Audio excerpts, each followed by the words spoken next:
Nagchu Kordro. The choreo of this dance, we can do circle or conch shell. So we enter and then we make a conch shell while dancing. So steps and movement are like this. Steps are very simple. We do right, left, right, left, right, left for 3 times. And we accompany with arms movement like this. Right, open, left.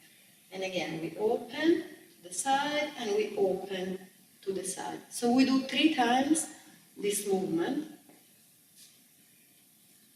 Right, left, right, left, right, left. Next part, we do right step, double, left step, double, we turn, right, double, and left, double.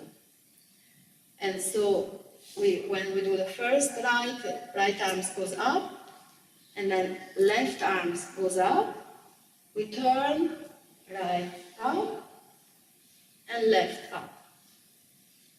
So together, movement is like this.